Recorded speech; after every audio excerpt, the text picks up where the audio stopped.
The athletes, their stories, and some rich history. This is the journey to Beijing.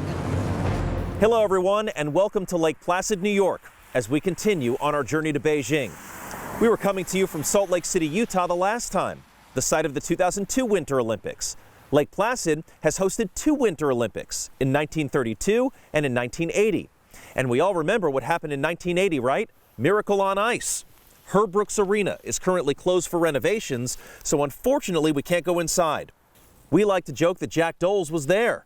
He's covered a dozen Olympics, and we're looking forward to his coverage in Beijing. Here's the team that's headed to China. I'm on the team as well, in addition to photojournalists David Kraut and Jeff Myers. Some of the athletes who will be in Beijing qualified for the Olympics here in Lake Placid. The Nordic combined and ski jumping trials took place in late December. Did you know this year marks 100 years of ski jumping competition in Lake Placid? This facility hosted the first ever Nordic World Championship outside of Europe in 1950. And we're looking forward to another Nordic World Championship sometime in a few years. But in 1932, at the Olympics, at the Oval, Lake Placid was the inventors of the tiered podium. That's really cool. I didn't know that. In 2018, Red Gerard was on the top of the podium. He shocked the world when he won gold in snowboarding, slopestyle. He was the youngest U.S. Winter Olympian to win a gold medal since 1928. How do you top that in Beijing? Our Matt Barnes tries to find out. This is, I guess, almost 4 years old now. It's got a little ding in it, kind of broke. We were supposed to get fixed, but we haven't. It was a crazy time for sure. I always like to say I was like an F- celebrity or something, not nowhere near the A+s or whatever, but that whole realm really gets brought to you when you go to the Olympics. Is you become these people where actually people are watching. And in February 2018 in Pyeongchang, the world was watching as 17-year-old American Red Gerard at the starting gate thought about his final run in snowboard slopestyle. I had two runs before that where I was sitting in dead last, and I remember actually at the top before my run, like laying on the floor, like what do I want to get out of this? Like what do I need out of this? And the end thing was like, well, my family traveled all the way to South Korea to watch me. The least I can do is try to land a run. He did just that, putting up a score that would not be beat en route to becoming the first American to win gold in the 2018 Games and the youngest gold medalist in 90 years at a Winter Olympics. In my wildest dreams, I never ever thought I would like win an Olympic gold medal, and it was something that was so out of the blue and just kind of thrown out of nowhere. So for it to happen was such a crazy thing, and to say the least, the next 6 months, I would say 6 months, the next year was one of the craziest years of my life. Once everything slowed down, Red got back to doing what he loves, hanging out with his friends and family, and of course, hitting the slopes.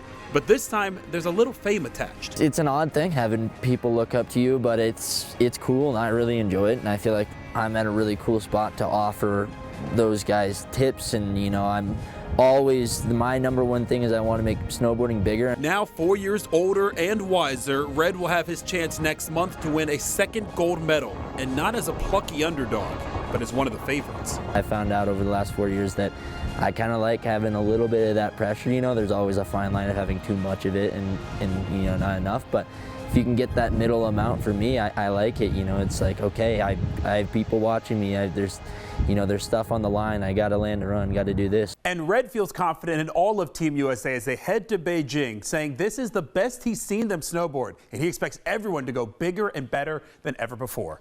On the journey to Beijing, I'm Matt Barnes. Thanks, Matt. By the way, I read in the New York Times that after his third and final run in the men's slopestyle finals in Pyeongchang, one of the first people that Red Gerard ran into was Thomas Bach, president of the IOC. Bach asked him, "What were you thinking when you were doing all those spins?" And Gerard reportedly said, "I just wanted to land a run. That was about it." Again, Red Gerard, just 17 years old when he won a gold medal at the 2018 Winter Olympics. Annika Belshaw is 19 years old, and she's already a three-time national champion in ski jumping. Could she soon be an Olympic gold medalist?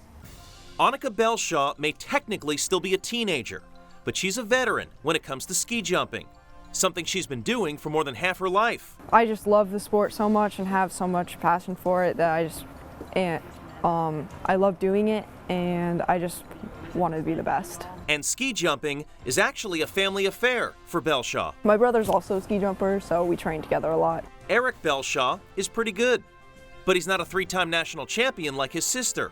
She won her titles last summer in the normal hill, large hill, and Nordic combined competitions in Park City, Utah. It just is kind of like muscle memory from that point, and I am just like focused, and then I don't really notice or hear or see anything else other than going down the jump, and then yeah, that's pretty much it. But that's not it for Annika Belshaw's interests. She's also into mountain biking, soccer, and log rolling. Throughout my life, those have just been like other hobbies, and this has been my main sport that I train for every day. There's not really much that I think about when I'm in the air. As we continue on our journey to Beijing, coming up, we're talking curling. The U.S. men won gold in Pyeongchang. How popular is curling now? Plus, COVID-19. It'll be a daily topic in Beijing as it was in Tokyo. We talk with a medical expert to get some answers.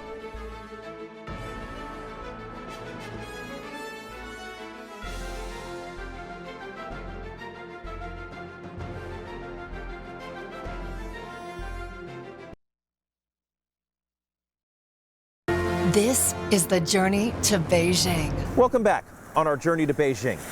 Over my shoulder is Whiteface Mountain. It's one of the highest peaks of the Adirondacks, an elevation of 4,867 feet. During the 1980 Olympics here in Lake Placid, Whiteface hosted the alpine ski events. Here's what we know about the alpine ski events at the upcoming Beijing Olympics. For one thing, they'll take place from February 6th through the 19th.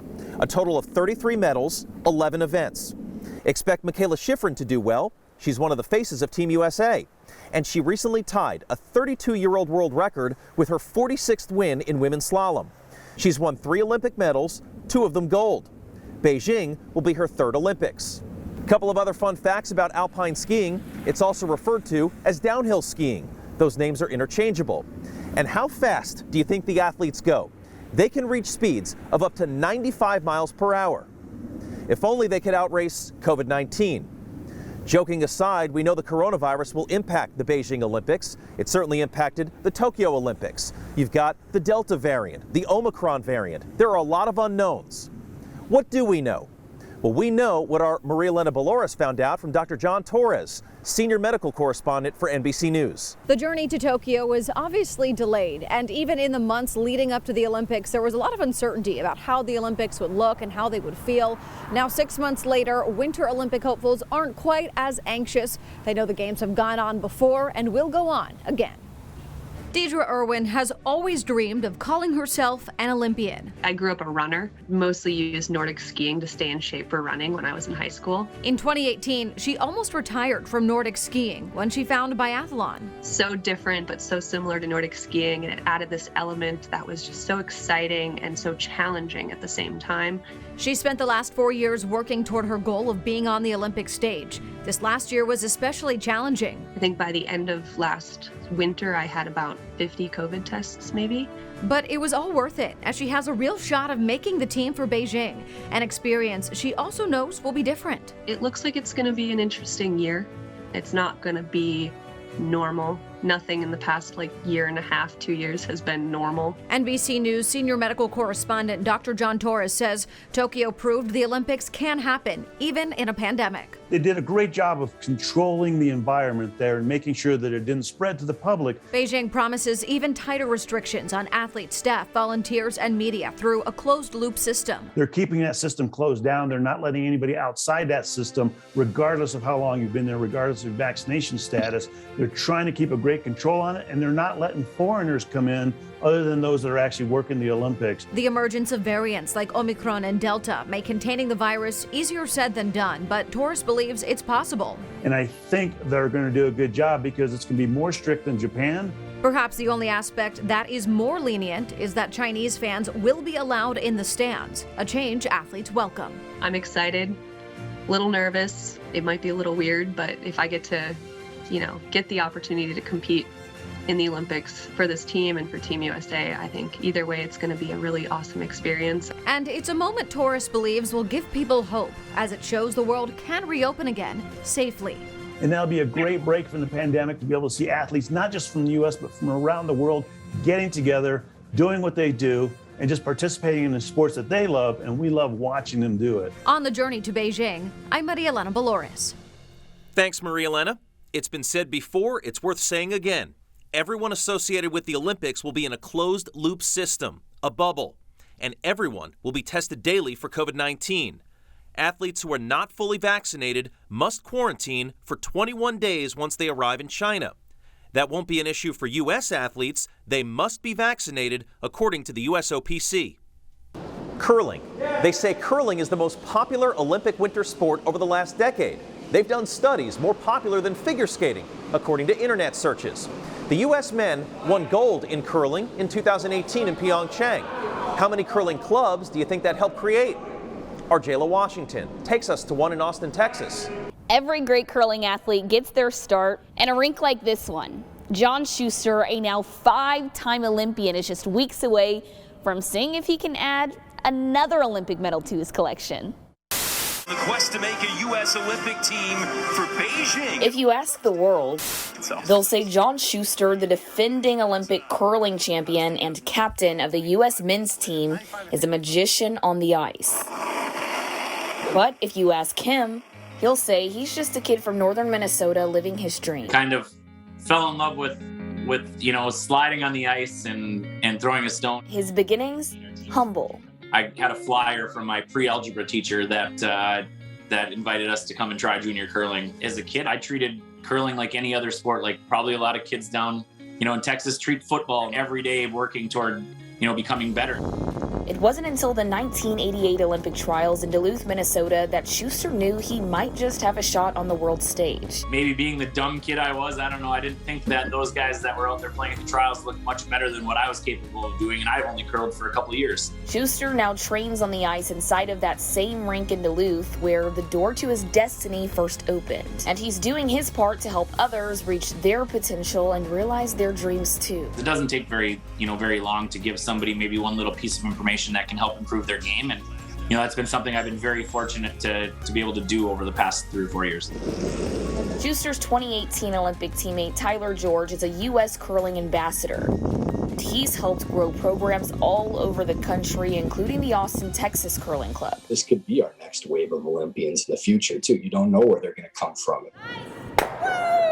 Now that we have dedicated ice, you only curl on this ice. This is the type of ice that they use in the Olympics. We have a lot of hope for our folks coming up. Schuster hasn't made it to Austin quite yet, but it's on his list. And he's already more connected than he realized. He competed for fun at a club event with one of Austin Curling's club members. So I didn't beat them, but I took away 4 of their points. So that's my Olympic moment.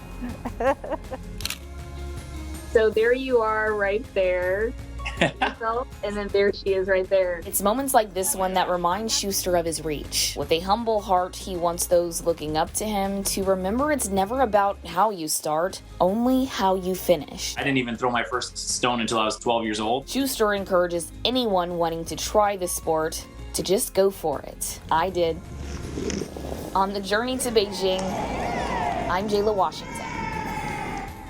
Thanks, Jala. Imagine how popular curling will become if the U.S. men win another gold medal this time around. Tyler George will not be on the team in Beijing. He has retired since Pyeongchang. But let's learn a bit more about John Schuster. He's the skip. As Jala said, he'll be going to his 5th Olympics. His first Olympics was 2006.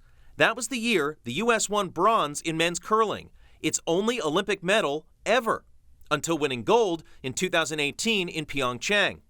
Schuster, by the way, is also a 7-time national champion, and 4 times he has been named USA Curling's Male Athlete of the Year.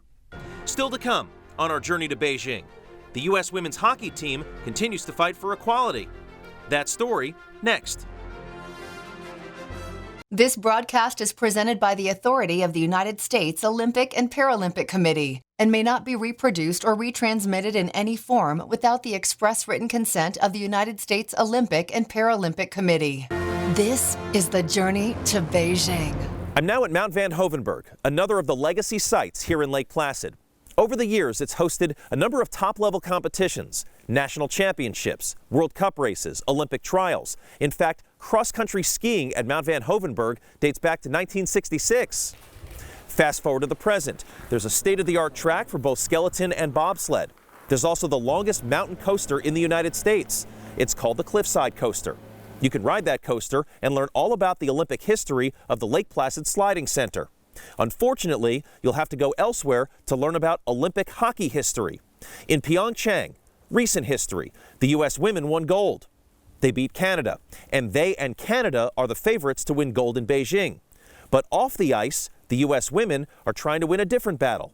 Jack Doles has the story.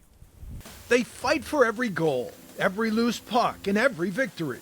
So it shouldn't come as a surprise the players of the U.S. women's hockey team would fight for the future of their sport. It's for the next generation. I went through this experience. I had great female role models, and to be able to spark some sort of inspiration in the next generation to go out here and do it better than we've done it is, at the end of the day, my why. Before they head to China to defend the gold they won in Pyeongchang, the ladies from Team USA and Team Canada are barnstorming around North America, playing a series of exhibition games. The My Why Tour acts as a tune-up. It also helps grow the game they love. I think this has been a challenging 18 months for everybody, and to be able to play in front of fans and to be accessible to these young hockey players that may come to the rink and see us and believe that they can become us is so important, because women's hockey isn't visible enough. Over the next 2 months, Kendall Coyne, Hillary Knight, and the women of Team USA will be visible. They'll be front and center on the Olympic stage, trying to do what every single U.S. team has accomplished before them, win a medal. But some would say their real legacy has come off the ice in their fight for equality. Women's sports has come such a long way, and we're going to continue to push for all women in all sports, just be able to get what we deserve. In 2017, the women's team threatened to boycott the World Championships over pay equality. They did receive a nice raise, but USA Hockey has done little to promote them since. Go to the USA Team store and you'll see women's soccer jerseys for sale, but you won't find a single women's hockey jersey. As of recent, I created an endowment fund for girls hockey that is all over the U.S. now, and I hopefully can help grow the game at all roots all over the U.S. It's one of the best roles that we have, not just players, but as role models and ambassadors of this game. And it's a role that our group takes very seriously. They have made great progress, but there's still room for more, and you know this team will fight for it. On the journey to Beijing, I'm Jack Doles. Thanks, Jack. Since women's hockey became an Olympic sport in 1998, Team USA has won 2 gold medals, 3 silver medals, and 1 bronze medal. As for the U.S. men, the last time they won an Olympic medal in hockey was in 2010 in Vancouver. They took home silver. If Team USA wins a medal in Beijing, it'll be done without NHL players for the 2nd consecutive Olympics. But this time, it's because of COVID-19. In late December, the league announced that, quote, Olympic participation is no longer feasible. We certainly acknowledge and appreciate the efforts made, but current circumstances have made it impossible for us to proceed despite everyone's best efforts. We look forward to Olympic participation in 2026. We'll be right back. We are history makers, risk takers, renegades, and record breakers. We are working moms and full-time dads, music makers, dancers, and sneakerheads. We are activists and veterans. We are proud of what we do and who we are. We are Team USA.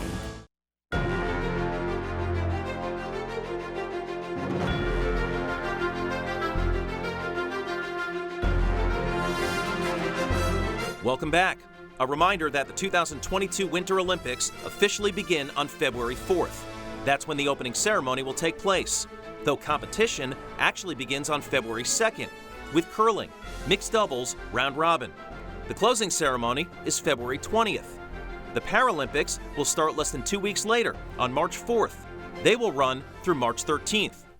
And the United States is staging a diplomatic boycott, which means no government officials will attend the Games. It's because of concerns over China's human rights record. U.S. athletes will still be allowed to compete, and they'll be fully supported. The Biden administration will not send any diplomatic or official representation to the Beijing 2022 Winter Olympics and Paralympic Games, given the PRC's ongoing genocide and crimes against humanity in Xinjiang and other human rights abuses. The athletes on Team USA have our full support. We will be behind them 100% as we cheer them on from home, but we will not be contributing to the fanfare of the Games. U.S. diplomatic or official representation would treat these Games as business as usual in the face of the PRC's egregious human rights abuses and atrocities in Xinjiang, and we simply can't do that. Within 1 day of that announcement, both Australia and New Zealand said that they too would not be sending official delegations to the Beijing Olympics. I'm going to leave you now with a number, 49. There's going to be a lot of man-made snow at the upcoming Winter Games. It's being estimated that 49 million gallons of water will be used to create that snow. Care to guess which host city was the first one to use artificial snow in a Winter Olympics? It's where we are right now, Lake Placid. The year was 1980. That's it for us. Thank you so much for watching. I'm Andrew Marden. We appreciate you being with us on our journey to Beijing.